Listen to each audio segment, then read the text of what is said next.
Hi, this is Tom Scott. Day 11 of my 90-day juice fast adventure. Things are going pretty well. Was at a great lunch today with my sister-in-law, Mary Lee Riggs, and family, and niece and nephew, and his girlfriend, and our kids. It was a great time. They cooked up burgers on the grill, so it smelled really good.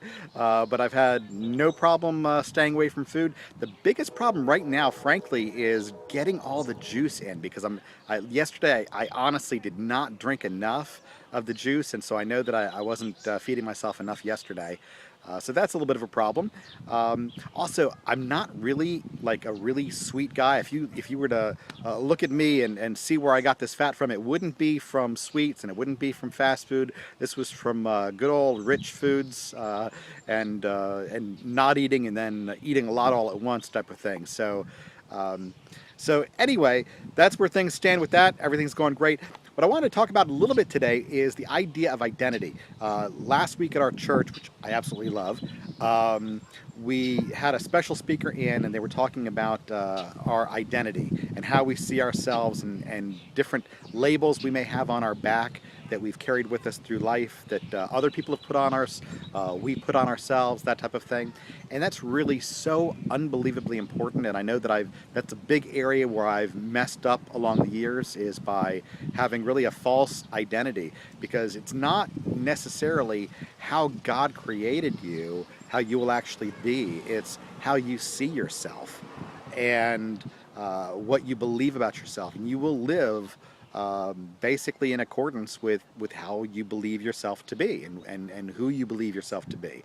And just as a side note to parents, I know that's, for me, that's why in the last few years, I have not always done this, got to admit that, but in the last few years especially, I've tried to be a little bit more conscious about, if I do have to point out something with my kids, that I don't necessarily skewer them for something they did, or say things like, you always do this or always do that, but instead just ask the question, is this who you want to be? Is this who you are? Or make the statement, you know what, this isn't who you are.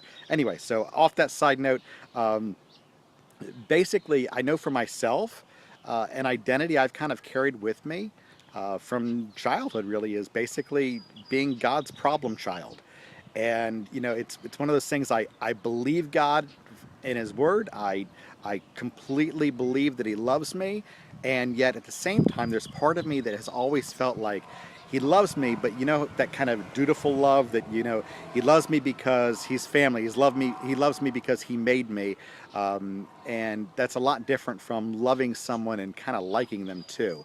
And so I know that's been an identity that's always been with me. I know maybe other people might have that same feeling, the feeling of maybe being the black sheep of the family, or being that outcast, or the one that doesn't quite fit in, or the outlier.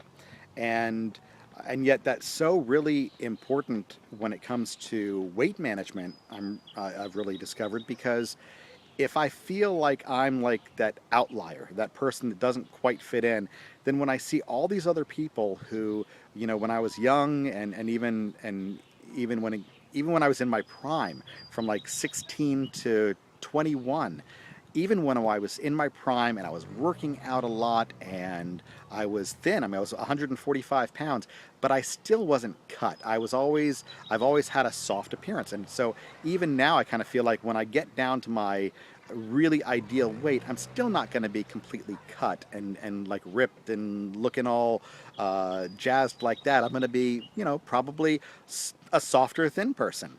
And yet, you kind of feel like if that's the best you're going to get, and all these other people, look cut and really gorgeous and stuff like that, you kind of get the feeling like, why bother?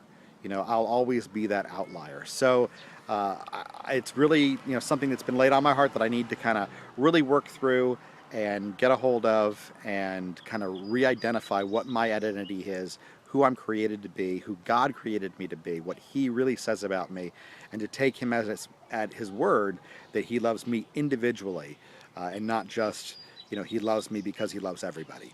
So anyway, that's my thought for the day. Hope things are going fantastic with you, and that you're having a great Memorial Day weekend, and look forward to the next video. Bye-bye.